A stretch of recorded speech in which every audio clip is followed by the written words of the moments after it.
नमस्कार दोस्तों। तो हम आज लेके आए हैं एक नया टॉपिक। जिस तो टॉपिक आप सब देख रहे होंगे, अनुसूचियां। पिछली कक्षाओं में हमने संविधान या शार्क हुआ या बिमस्टेक हुआ या अन्य चीजों के बारे में बात किया है। आने वाले समय में हम और भी पॉलिटिकल या इंटरनेशनल रिलेशन से संबंधित और भी चीजों की बात करेंगे। आप ये मत समझना है कि हम पॉलिटिकल और इंटरनेशनल रिलेशंस के बारे में पढ़ाएंगे, हम सब सब्जेक्टों के बारे में पढ़ाएंगे। और सब्जेक्ट आप ही आप इस चैनल पर रहोगे तो आपको सब सब्जेक्ट का मटेरियल इसी चैनल पर मिल जाएगा, वो भी बिल्कुल मुफ्त में। आपके पैसे नहीं लग रहे यूट्यूब पे, आप उसको लाइव मुफ्त देख सकते हो। आपके यूट्यूब पर हर तरीके की सुविधा है। और रही बात लैग होने की, तो वो थोड़ा ठीक हो जाएगी। अभी थोड़ी समस्या चल रही है, आवाज गूंज नहीं वगैरह की, जो भी नॉइज। तो हम बात करते हैं अनुसूचियों की। तो देखो, जब भारत का संविधान लागू हुआ था 26 जनवरी 1950 को, तब हमारे संविधान सभा ने में जो हमारी अनुसूचियां अपनाई गई थी, वो थी उस वक्त आठ आठ अनुसूचियां थी मूल संविधान के अंदर, जब 26 जनवरी 1950 को हमारे देश का संविधान लागू हुआ था। लेकिन उस तात्कालीन जो परिस्थितियां थी, वो कुछ और बयान कर रही थी, क्योंकि अंग्रेजों ने जो हमारे जो जड़ें हैं, ये हमारे जो साम्राज्य है, उसमें जो बीज बोए थे, वो फल फूलित होकर बहुत एक वृक्ष या बरगद के पेड़ के रूप में बन चुके थे। जैसे सांप्रदायिक हिंसा वगैरह है, सांप्रदायिकता बोल सकते हो, क्षेत्रवाद की जो समस्याएं हैं, भाषा को लेकर जो एक बहुत गंभीर मुद्दा था।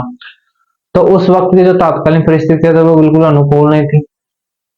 भूमि सुधार जैसे कानून लागू किए जा रहे थे, और उसके साथ ही जो भाषा का जो विवाद था, वो एक बहुत बड़ा गृह युद्ध का रूप ले चुका था। और जो हमारे आजादी के समय जो रियासतें थी, वो भी एक स्वतंत्रता या स्वतंत्र रूप में थी, वो भारतीय संघ में शामिल होने की इच्छुक नहीं थी। तो सरदार वल्लभ भाई पटेल के नेतृत्व में उनको हमारे देश या हमारे संघ में मिलाया गया। जो भी प्रीव्यू पर्स उनके लिए लाया गया, स्पेशल प्रावधान किया गया। साथ में ही भारत और पाकिस्तान के बीच एक सीधी जंग छिड़ चुकी थी, बंटवारे को लेकर, जम्मू कश्मीर के मुद्दे को लेकर। तो उस टाइम की जो तात्कालिक परिस्थितियां थी, उसके अकॉर्डिंग हम लोगों ने 8 अनुसूचियां अपनाई भारतीय संविधान में। ये अनुसूचियां होती क्या है और इनका भारतीय संविधान में जरूरत क्यों पड़ी? तो भारत के कुछ स्पेसिफिक क्षेत्र होते हैं, या भारतीय संविधान के कुछ स्पेसिफिक विषय हो सकते हैं, जिनको एक जगह शामिल किया जाता है, ताकि उनको पढ़ने की दृष्टि से या समझने की दृष्टि से आसान रहे। तो इस उद्देश्य से अनुसूची अपनाई गई। तो वर्तमान में जो अनुसूची 12 है, कुछ संविधान संशोधन हुए, उससे बढ़कर ये 8 से होकर 12 हो गई। तो जब संविधान अपनाया गया था, तब अनुसूचियां 8 थी। अब बात करते हैं अनुसूचियां और उनके विषय क्या है। तो हम डिटेल से एक एक अनुसूची के बारे में पढ़ेंगे। और अगर किसी टॉपिक को नहीं समझ में आ रहा है, तो आप कमेंट में जरूर लिखिए, हम उसको जरूर समझाएंगे। बात करते हैं हम पहले अनुसूची की। उसके बारे में ज्यादा डिटेल से बात नहीं करेंगे, क्योंकि जो आपको यूपीएससी का मैटर है, जो सीएससी एग्जाम से एनडीए सीडीएस एग्जाम है, उस मैटर में आपकी जो अनुसूची इन्वॉल्व है, मतलब जो आपको पढ़ाया जाएगा, उसमें आपके साथ में वो अनुसूचियां और जो टॉपिक्स है, वो आपको पढ़ाया जाएगा अलग से हम स्पेसिफिक लाए हैं कुछ चीजें, जिनको गिन चुन कर, ताकि आपको समझ में ये रहे, याद रहे। और ज्यादा एक 3 घंटे या 4 घंटे क्लास देखने से अच्छा है कि आप 15-10 मिनट की क्लास देके उसे हमेशा याद रखें, ताकि आप हर ऑब्जेक्टिव क्वेश्चन या वनडे एग्जाम्स के लिए जो भी क्वेश्चन है, उसको आराम से सोल्व कर सके। इस दृष्टि को ध्यान में रखकर हम कुछ स्पेसिफिक टॉपिक या स्पेसिफिक बिंदु आप लोगों के लिए इसमें ऐड किए हैं। और अगर आप डिटेल से बात करोगे, तो डिटेल्स आप सब्जेक्ट मैटर के साथ आपको वो उपलब्ध होगा। अगर जैसे पॉलिटिकल सब्जेक्ट चलेगा आपका, या कॉन्स्टिट्यूशन पढ़ाएंगे आपको, तो उसमें साथ में ये अनुसूचियों के बारे में भी पढ़ाते चलेंगे। ये जो भी अमेंडमेंट्स है, उन सबका उसके साथ में पढ़ाएंगे, अलग से आपको नहीं लिखाएंगे। अलग से ये है कि आप को ये याद रहे, क्योंकि जब आप एक नई एग्जाम या नई जगह जाते हो, तो आप उसका मैप ध्यान में रखते हो ना। जैसे कहीं जा रहे हो, तो आप पहले एक मैप देखते हो कि हमें जाना कहाँ है, क्या है। तो ये भी एक तरह से मैप ही है, भारतीय संविधान का एक मैप है। आपको क्या करना है, कैसे जाना है, क्या क्या प्रावधान है, ये एक तरह से प्रीव्यू है, समझ सकते हो, जीआईएफ जो बोल सकते हो उसे, वो है ये, मतलब शॉर्ट में आपको थोड़ा समझाने के लिए है। तो हम बात करते हैं पहली अनुसूची की। तो पहली अनुसूची में जो अनुच्छेद है वो शामिल है अनुच्छेद 1 और 4। अब आप बात करते होंगे सर अनुच्छेद 1 और 4 में क्या है। तो अनुच्छेद 1 और 4 है भारतीय संघ है, और जो उसके राज्य क्षेत्र है, उनकी जो सीमाएं हैं, उनके नाम है, और जो उनका क्षेत्रीय जो नाम है, ये उनके जो वर्गीकरण किया है वो पहली अनुसूची में किया गया है। तो हम आइए देखते हैं पहले अनुसूची। तो आप हेडिंग डालिए यहाँ पे, सब हेडिंग, हेडिंग डालिए अनुसूची, सब हेडिंग लगा लेना पहली अनुसूची।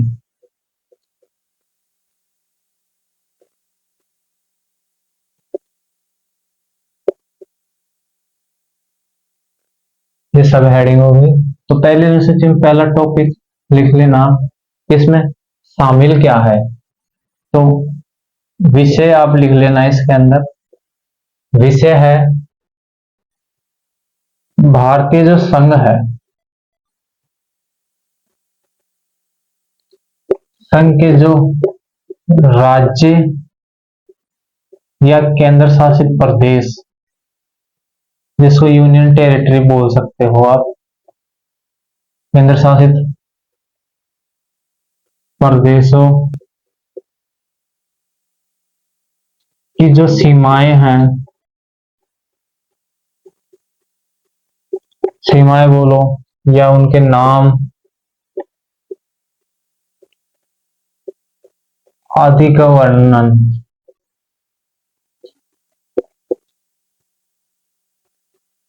इस अनुसूची में किया गया है। मतलब जो भारतीय संघ के जो स्टेट्स है, यूनियन टेरिटरीज है, और जो उनकी बाउंड्रीज है, और जो उनके नेम्स है या उनका क्लासिफिकेशन है, वो सब फर्स्ट अनुसूची में शामिल किया गया है। तो बात करते हैं अनुच्छेद कौन कौन से शामिल है। आप ओनली अनुच्छेद में लिख लेना, आप साथ में ये लिख लेना, मैं संबंधित अनुच्छेद यहाँ लिख देता हूँ, फिर आप भूल जाओगे नहीं। तो आपकी सुविधा के लिए आप ये जरूर लिखना है संबंधित अनुच्छेद। तो अनुच्छेद, मैं इसको शॉर्ट में लिख रहा हूँ, लेकिन आप शॉर्ट में मत लिखना। अनुच्छेद 1 और अनुच्छेद 4, तो आप ये संबंधित अनुच्छेद लिख लेना, अनुच्छेद 1 और 4। और बात करते हैं कि जो भारतीय संघ है उसमें वर्तमान में राज्य कितने हैं।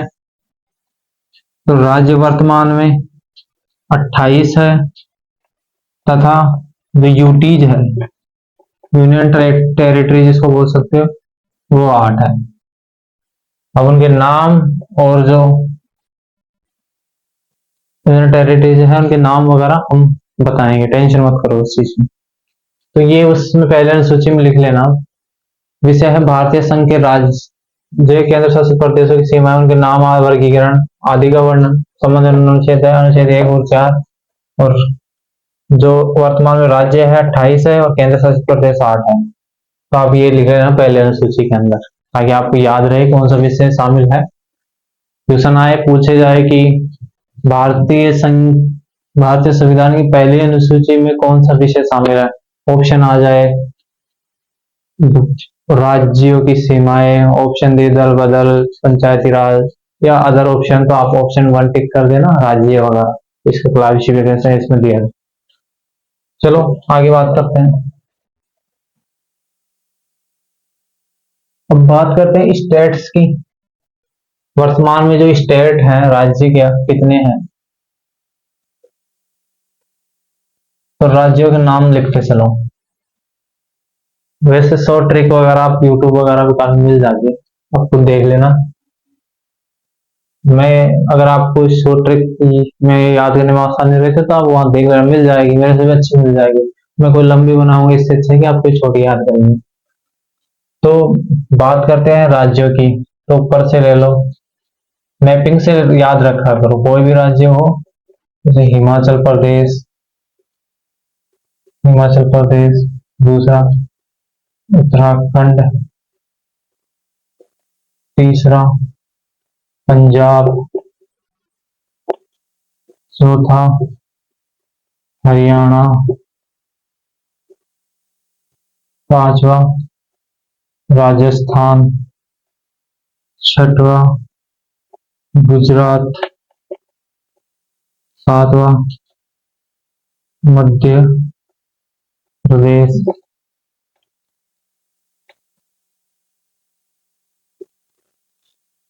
लिखते चलना हिमाचल प्रदेश, उत्तराखंड, पंजाब, हरियाणा, राजस्थान, गुजरात, मध्य प्रदेश, महाराष्ट्र 8वें नंबर पे, 9 पे कर्नाटक, 10 पे गोवा, 11 पे तमिलनाडु, 12 पे यूपी उत्तर प्रदेश। समझ रहे हो ना, योगी आदित्यनाथ का क्षेत्र भूलना मत। 13 बिहार, 14 झारखंड, 15 छत्तीसगढ़, 17 तेलंगाना, जो भी 2014 में बना, 18 आंध्र प्रदेश, मैं शॉर्ट में लिख रहा हूँ आंध्र प्रदेश, अभी ये लिख लेना पूरा। 19 उड़ीसा, लिखते चलना साथ के साथ। 20 पश्चिम बंगाल, 21 असम, 22 सिक्किम, 23 मेघालय, 24 त्रिपुरा, 25 अरुणाचल प्रदेश,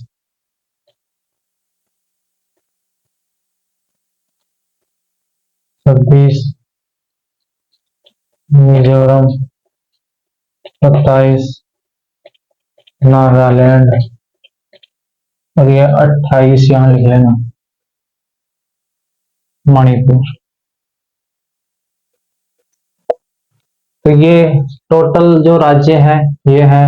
अब बात करते हैं संविधान के समय क्या यही राज्य थे, तो ऐसा नहीं है। संविधान के समय, संविधान जब लागू होता था तब इन जो राज्य स्टेट्स हैं उनको 4 श्रेणियों में बांटा गया था, group A, group B, group C, group D.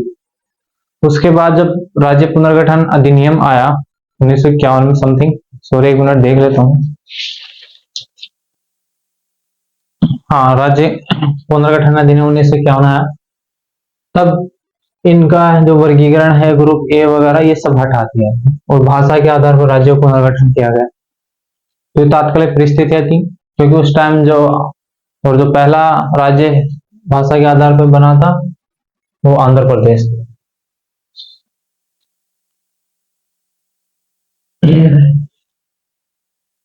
तो ये आप लिख लेना स्टैट्स वगैरह लिखो, तो वैसे इतना इंपॉर्टेंट ही नहीं है, याद होंगे सब।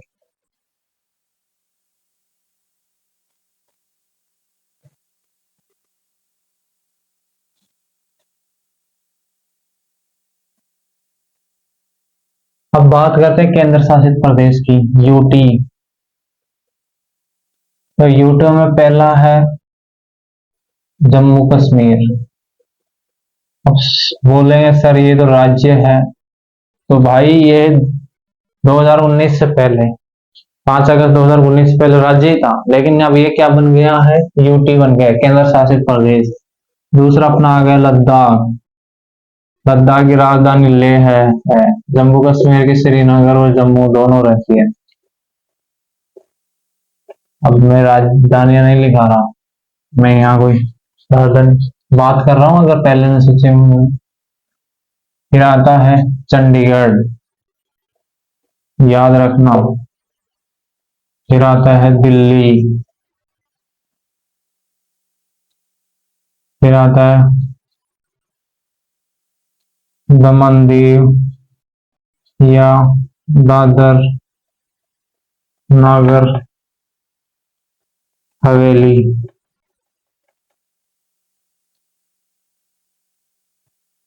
फिर फिर आता है नोवेल के बाद में पुदुचेरी।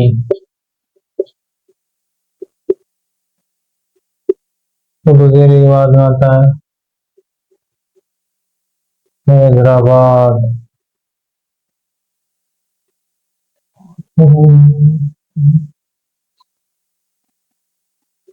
अंडमान निकोबार।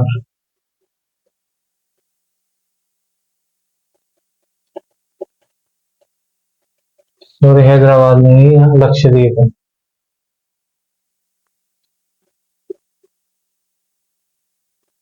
लक्षद्वीप ये यूटीज है, सबसे बड़ी जो यूटी है यही जनसंख्या की दृष्टि से। दिल्ली राजधानी भी है ये, भूलना मत इसको। चंडीगढ़ दो स्टेट की राजधानी, पता है ना आप लोगों को। तो ये यूटीज हो गई, पहले अनुसूची की बात हो चुकी है। अब बात करेंगे दूसरे अनुसूची की।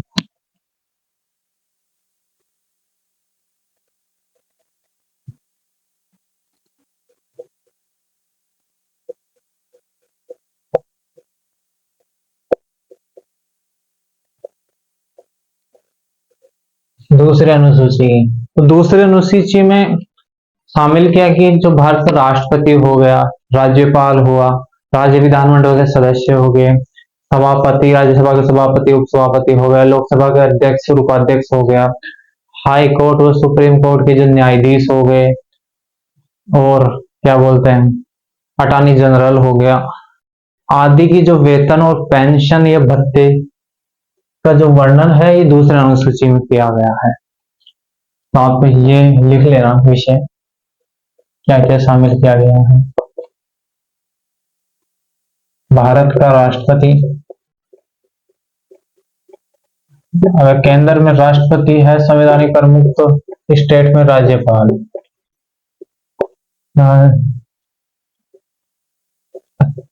लोकसभा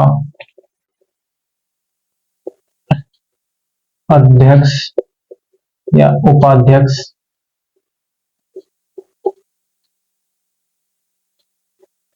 राज्यसभा के सभापति या उपसभापति,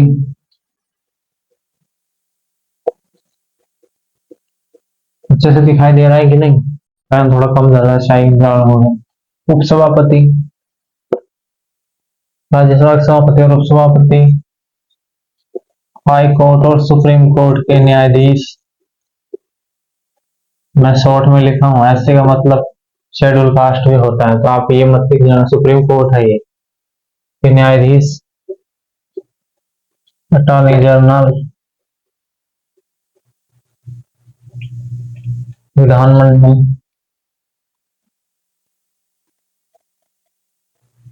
आदि के वेतन भत्ते व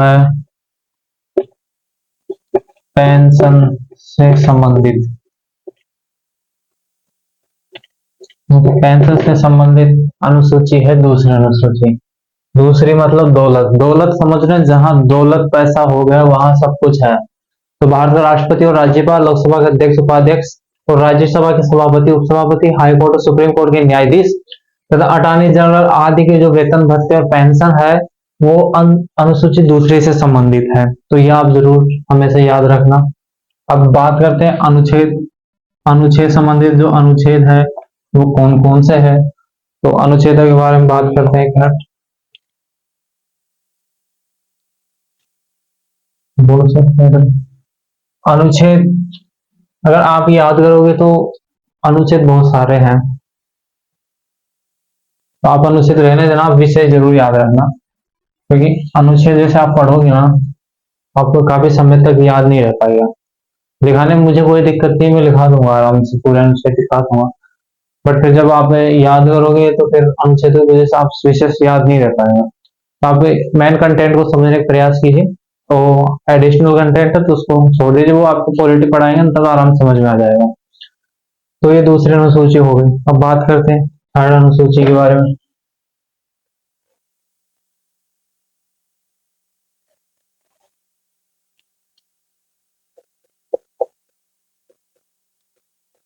तीसरी अनुसूची में शॉर्ट में लिख रहा हूँ, अनुच्छेद मत पढ़ लेना है, तीसरी अनुसूची हो। तीसरी अनुसूची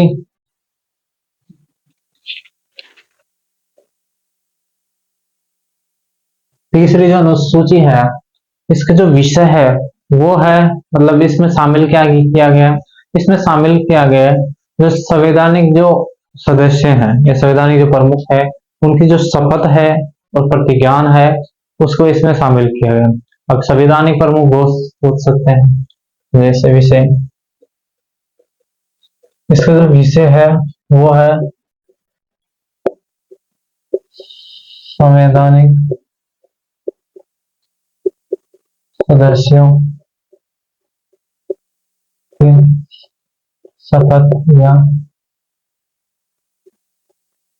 प्रतिज्ञान से संबंधित ये है। अब सदस्य कौन कौन से हो सकते हैं, जैसे राष्ट्रपति, उपराष्ट्रपति,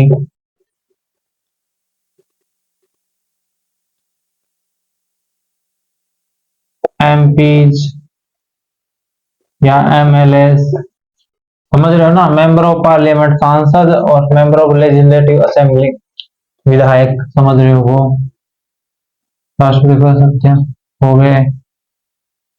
हाई कोर्ट या सुप्रीम कोर्ट के न्यायाधीश आदि, ये जरूर आप याद रखना। इसका विषय है, इसमें शामिल किया गया है संवैधानिक सदस्यों से शपथ और प्रतिज्ञान से संबंधित अनुसूची है। अब वो सदस्य कौन से, राष्ट्रपति, राष्ट्रपति, एमएलए, एमपी, हाई कोर्ट न्यायाधीश आदि। तो आप ये इसको जरूर याद करना। तो हम दो अनुसूची की बात कर चुके हैं, तीसरी वो हो चुकी है। अब बात करते हैं चौथी अनुसूची की।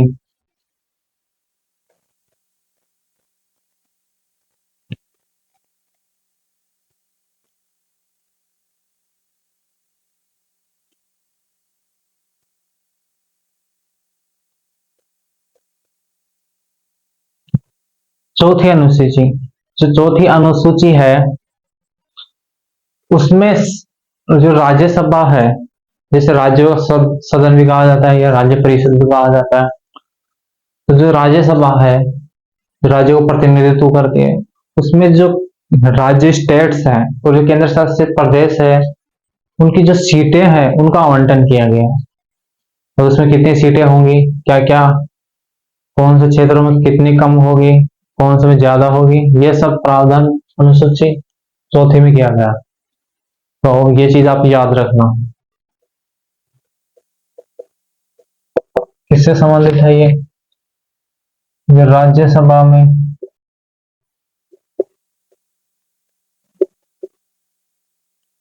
स्टेट और यूटी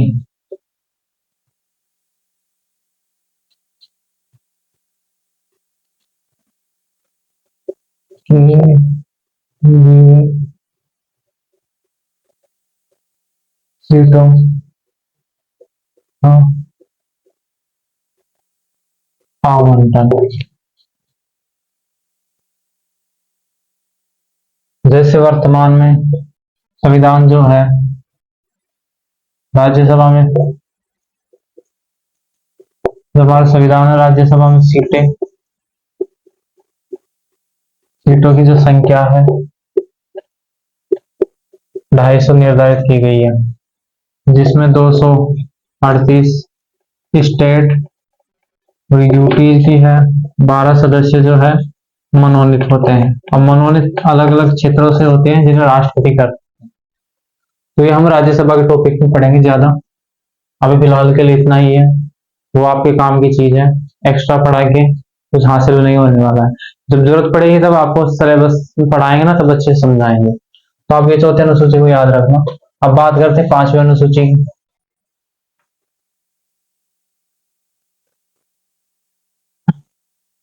समझ तो आ रहा है ना? ऐसा ना हो कि मैं पेन चलाए जा रहा हूँ, बाद में फर्क ही नहीं पड़ रहा हो कि सर क्या लिखाया जा रहे हैं। तुम्हें तो लिखने से मतलब, लिखने से नहीं, याद करना चाहिए। याद करने के लिए और ट्रिक भी दूंगा, टेंशन मतलब आपको याद हो जाएगा तुरंत, लास्ट में समझा दूंगा आपको, सारणी में बना के समझा दूंगा आपको कैसे याद करना है ये चीज। लेकिन अभी जो डिस्क्रिप्टिव है उसको आप अच्छे से समझो, क्योंकि अगर आपकी नींव मजबूत रहेगी ना तो बिल्डिंग अच्छे से खड़ी हो सकती है। आपने पढ़ा होगा बचपन में कि अगर नींव कमजोर है तो सब कुछ बर्बाद है। तो अगर तुम्हारी नींव अच्छी है, अगर जैसे तुम्हें इससे अनुसूची वगैरह याद है, संविधान के भाव, प्रेम प्रस्तावना हो, तो तुम एक तरह से संविधान का पूरा रोड मैप पढ़ चुके हो। रोड मैप समझ रहे हो ना, मतलब कहाँ से क्या रास्ता है, कैसे गुजरना है, कैसे आगे बढ़ना है, वो सब। अगर तुम वो सब समझ चुके हो तो आपको कॉन्स्टिट्यूशन याद करना या समझने में कोई दिक्कत नहीं आएगी।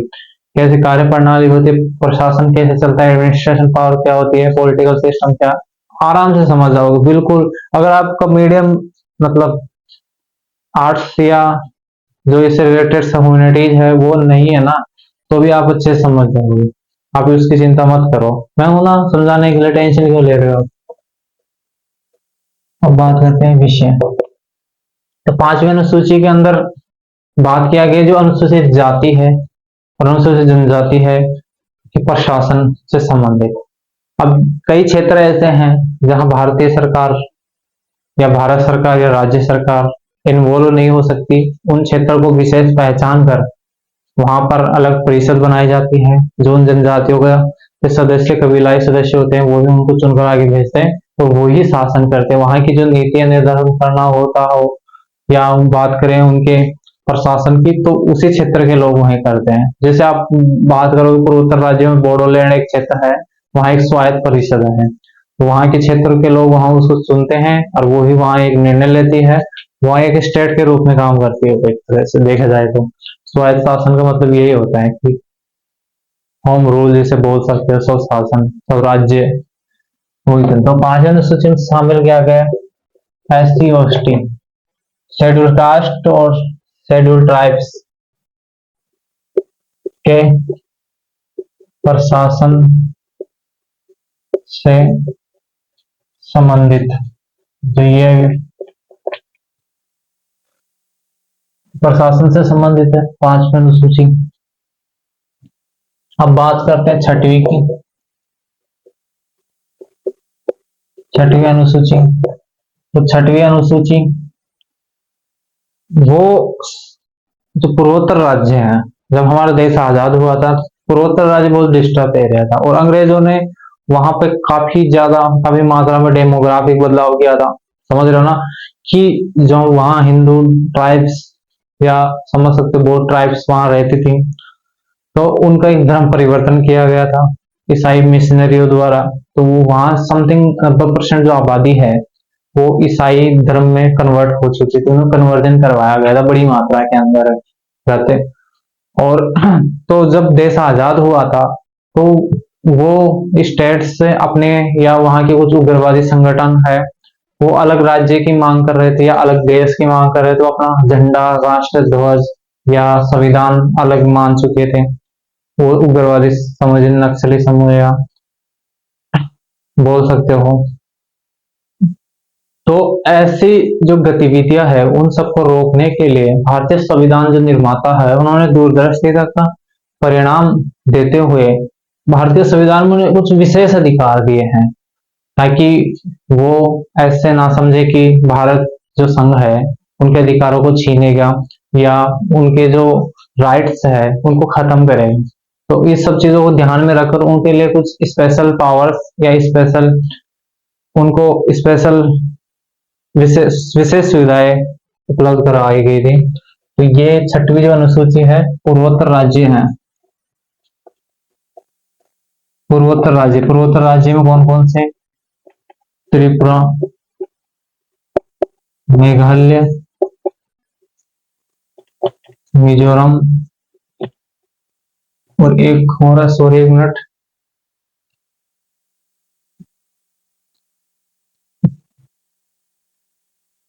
असम। अच्छा, ये प्रशासन से संबंधित है।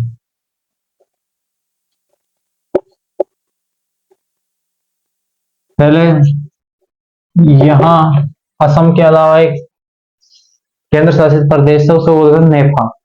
इसमें भी जो असम के अलावा जो 7 स्टेट्स हैं वो नेपा के अंतर्गत आते थे, लेकिन जरूरत के हिसाब से वर्तमान में जो 8 राज्य अस्तित्व में आ गया असम के अलावा, इन्हें 7 सिस्टर्स कहा जाता है। तो ये पूर्वोत्तर राज्यों की जो प्रशासन है उससे संबंधित है। पूर्वोत्तर राज्यों में त्रिपुरा, मेघालय, मिजोरम, असम, ये जरूर आप नोट करके रखना। तो 6 अनुसूचियां हो गई है। अब बात करते हैं 7वीं की। तो 7वीं अनुसूची है वो शासन से संबंधित है।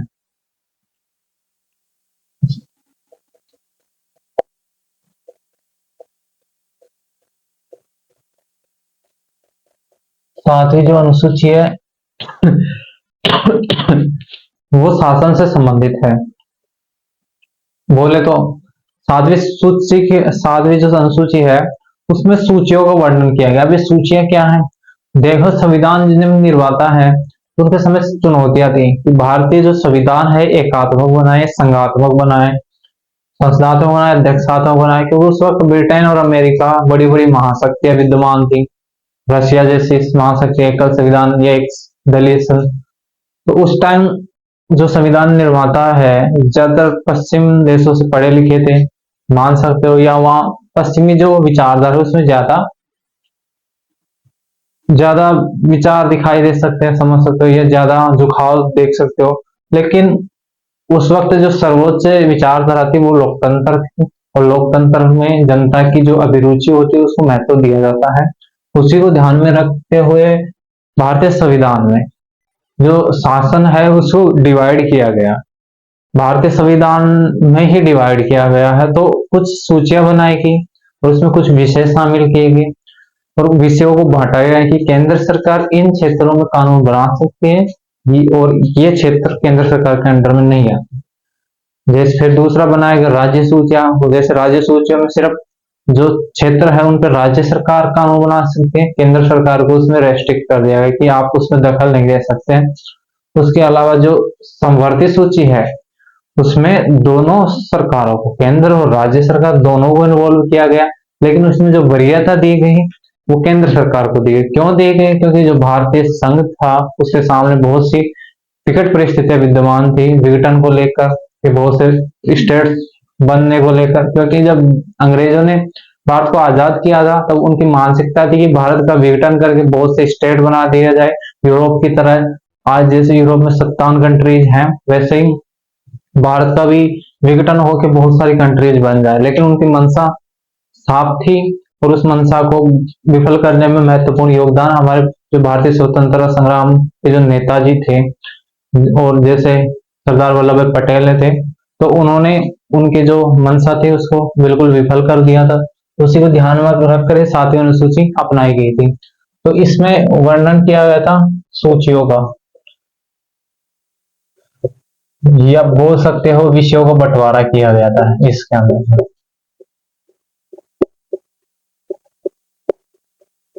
बंटवारा किया गया था। अब सूचियां कितनी है? सूचियां हैं 3। समवर्ती सूची, संघीय राज्य केंद्र सूची, और तीसरा है राज्य सूची। तो ये आप 7वीं सूची अनुसूची में जरूर याद रखना। 7वीं का मतलब 7 छोड़ गए, 7 छोड़ का मतलब टूट गई सूचियां, 7वीं का मतलब सूचियां। तो ये याद रखना आप जरूर। अब बात करते हैं 8वीं अनुसूची की। 8वीं अनुसूची, तो 8वीं अनुसूची के अंदर जो भारतीय भाषाएं हैं, क्योंकि भारतीय जो संघ है काफी बड़ा विस्तृत क्षेत्रफल है, तो उसमें बहुत सारे ऐसे जनजाति या विविध भाषा के लोग रहते हैं। और हर, जैसे राजस्थान में कहावत भी है कि कोस कोस पे पानी बदले, 3 कोस पे वाणी। राजस्थान में कहावत है कोस कोस पे पानी बदले और 3 कोस पे वाणी। तो वही ध्यान में रखा गया है कि जो भारतीय भाषाएं हैं बोलियां है वो हर 1 या 10-5 किलोमीटर के अंदर बदल जाती है। और राजस्थान में समथिंग बहुत ज्यादा बोलियां है, भाषाएं विद्यमान है। समझ सकते हो राजस्थानी के अलावा और भी मतलब क्षेत्रीय भाषाएं हैं जिनको अभी तक मतलब भाषा नहीं बोले बोल सकते हो, क्योंकि उन्हें उनका शास्त्रीय व्याकरण नहीं है जो भी। तो ऐसी उस वक्त 8 भाषाओं को पहचान किया गया था। सॉरी 8 नहीं 14, सॉरी सॉरी सॉरी 14 भाषा, मैं भूल गया। 14 भाषाओं को पहचान किया गया था और भारतीय संविधान में उनको वरीयता दी गई थी और संविधान में शामिल किया गया था। वर्तमान में ये 14 से बढ़कर 22 हो गई है। तो 8वीं अनुसूची संबंधित है भाषाओं से, तो ये लिखना। अब आता है 9वीं अनुसूची के बारे में। तो देखो यहां तक तो 8वीं अनुसूची तक तो मूल संविधान की बात है, मूल संविधान में 8 अनुसूचियों को उल्लेख था। लेकिन जरूरत के हिसाब से संविधान संशोधन का अधिकार दिया गया था भारतीय संसद को। तो जरूरत के हिसाब से 1951 के अंदर 9वीं अनुसूची अपनाई गई, क्योंकि जब हमारा देश आजाद हुआ था तो परिस्थिति इतनी विकट थी कि जो गरीबी थी वो बहुत चरम स्तर पर पहुंच चुकी थी। लोगों के पास रोजगार के साधन नहीं थे, कर से आय के स्रोत नष्ट हो चुके थे, उद्योग धंधे बिल्कुल नष्ट हो चुके थे, उद्योगों को चलाने के लिए पर्याप्त पूंजी का अभाव था। तो हमारा जो देश था समाजवादी अर्थव्यवस्था की तरफ अग्रसर था, समाजवाद को अपनाने में लोग जुटे हुए थे। उसी को ध्यान में रखते हुए जो राज्य सरकारें थी उन्होंने भूमि सुधार कानून लाया कि हम बहुत से जो गरीब लोग हैं उनको भूमियों का वितरण करेंगे, बराबर संपत्ति का वितरण करेंगे, ताकि एक मतलब समतामूलक समाज का निर्माण हो सके। इसको ध्यान में रखकर भूमि सुधार आंदोलन, भूमि सुधार जो कानून है बनाए गए, महाराष्ट्र में बनाया गया। लेकिन जैसे वो कानून बना तो वैसे ही जो जमींदार थे उन्होंने सुप्रीम कोर्ट का दरवाजा खटखटा दिया कि ये हमारे संपत्ति का जो अधिकार है 31 उसका घोर उल्लंघन करता है ये जमीन है। सुप्रीम कोर्ट ने वैध माना। तो बहुत से स्टेट के जो मुख्यमंत्री थे उन्होंने पंडित नेहरू को चिट्ठी लिखी। पंडित नेहरू ने इस पर संज्ञान लिया तुरंत, और तुरंत 1951 में संविधान संशोधन, पहला संविधान संशोधन, संविधान संशोधन लाया गया 1951। और इसमें 31A और 31B भारतीय संविधान में जोड़ा गया। और ये था जमींदारी उन्मूलन या भूमि सुधार। और इसमें रोक लगा दी गई थी कि जो सुप्रीम कोर्ट है इसकी न्यायिक समीक्षा नहीं कर सकता या न्यायिक पुनरावलोकन नहीं कर सकता। तो इसमें न्यायपालिका पर भी रेस्ट्रिक्शन लगा दिया गया था। फिर 9वीं सूची तब आई। अब बात करते हैं 10वीं की। तो ये आपने लिख लिया होगा समथिंग, साथ में लिख रहे होंगे तो चलो टाइम दे देता हूँ। फिर बोलोगे सर लिखने नहीं देते हो, हाथ याद मिटा देते हो। वैसे भी आप बाद में रिवर्स करके देख सकते हो, उपलब्ध है आपके लिए। ऑल टाइम में डिलीट नहीं करूंगा वीडियोस। ये तो लिख लिया होगा ना, चलो लिख लो। फोटो खींच लिया करो यार, जब नहीं लिखना पीछे रह जाओ तो।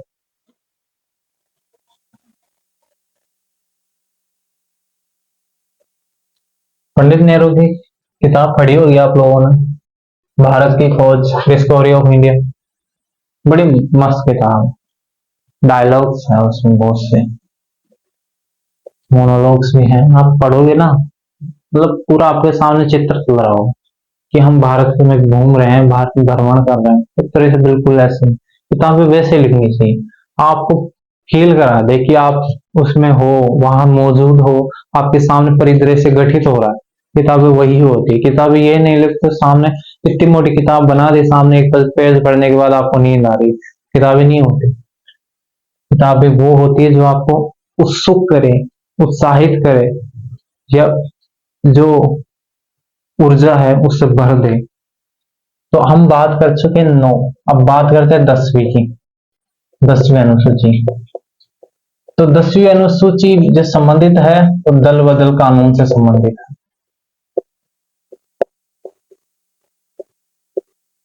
अब ये कब, तो 52वां संविधान संशोधन,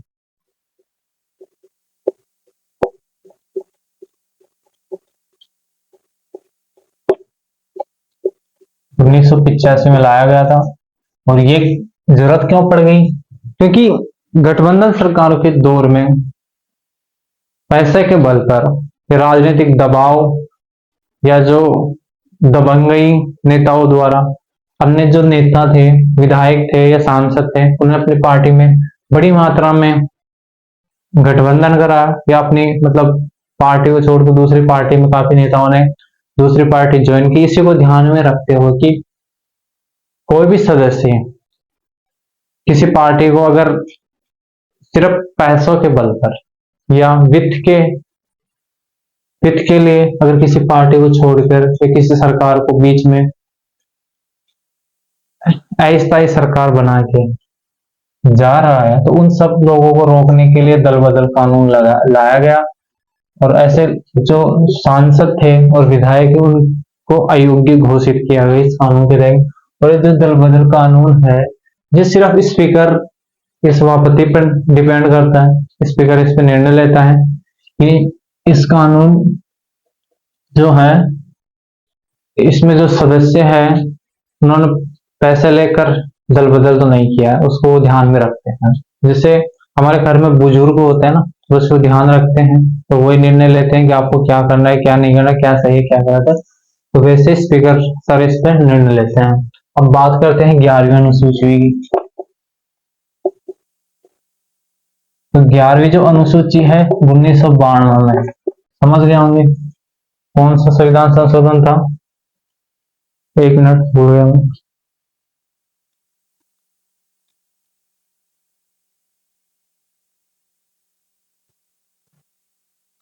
ये था पंचायती राज से संबंधित।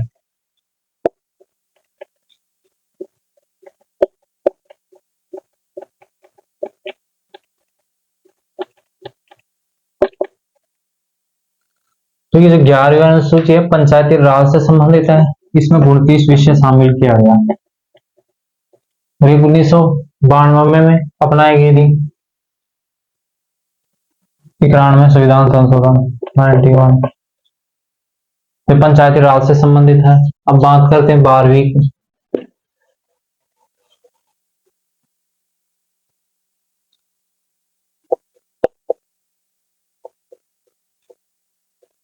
ये भी 1992 के अंदर आई थी।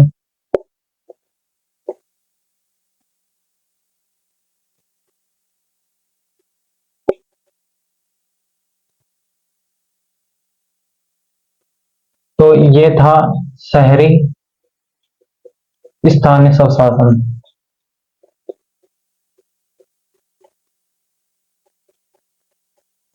शहरी स्थानीय स्वशासन से संबंधित थी।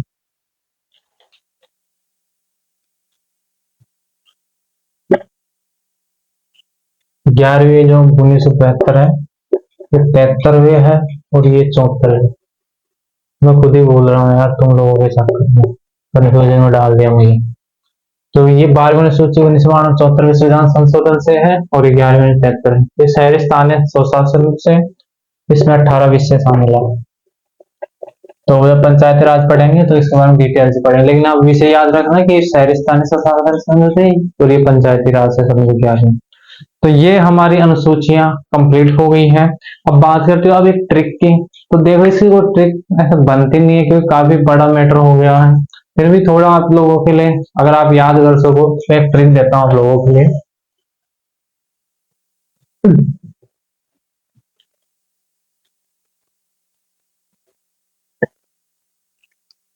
ट्रिक है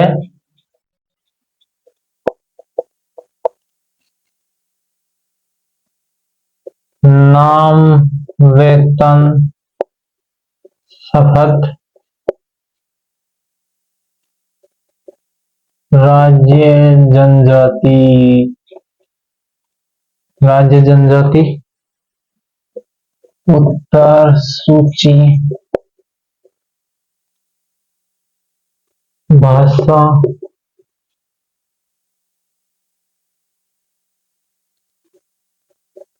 कानून, दल,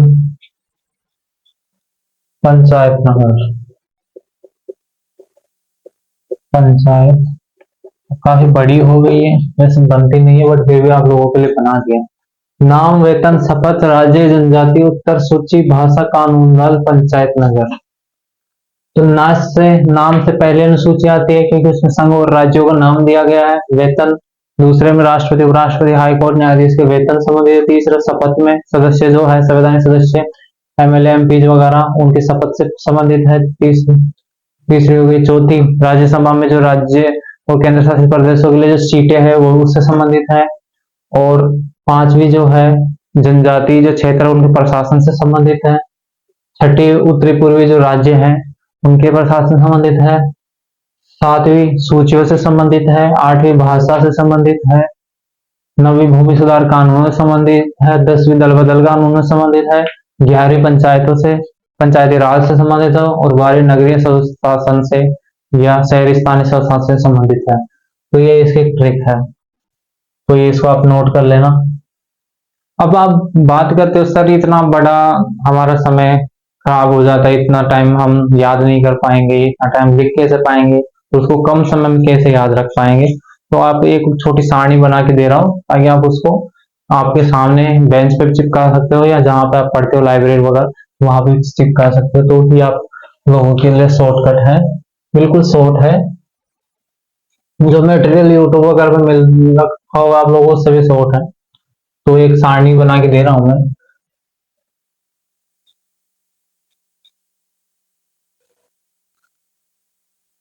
यहाँ पे अनुसूचियां हैं, ऊपर लिख लेना अनुसूची और ये लिख लेना विषय।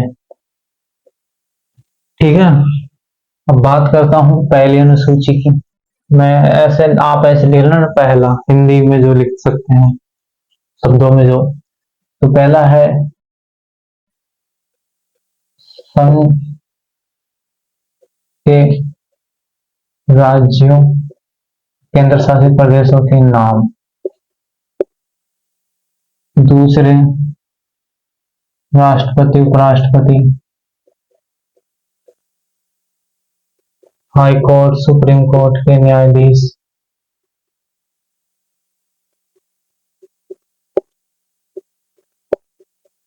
आदि के वेतन भत्ते। तीसरा भी याद कर लेना शपथ। अब शपथ है प्रतिज्ञान। प्रतिज्ञान वही होता है जो आप प्रतिज्ञा वो ओथ लेते हो, उसी को बोलते हैं। चौथा, राज्यसभा में स्टेट और यूटी के लिए सीटें। पांचवा बात करते हो एससी या एसटी के प्रशासन से संबंधित। छठवां, पूर्वोत्तर राज्य से संबंधित, पूर्वोत्तर राज्यों के प्रशासन।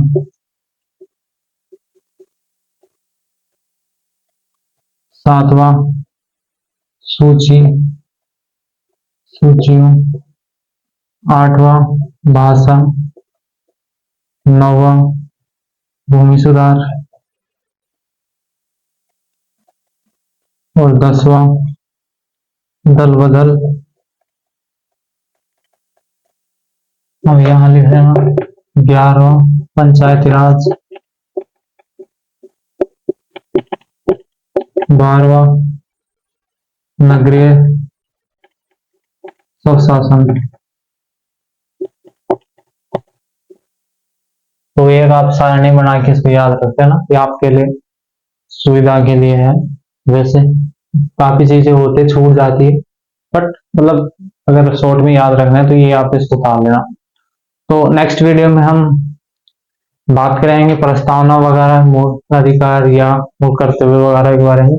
नेक्स्ट वीडियो के लिए आप अपने चैनल को फॉलो करके रखिए, बेल आइकन को दबा के रखिए, और न्यू अपडेट्स के लिए आप डेली अपडेट्स के लिए आप चैनल पे विजिट करते रहिए। धन्यवाद, और अपने दोस्तों से भी शेयर जरूर करना। Okay, bye.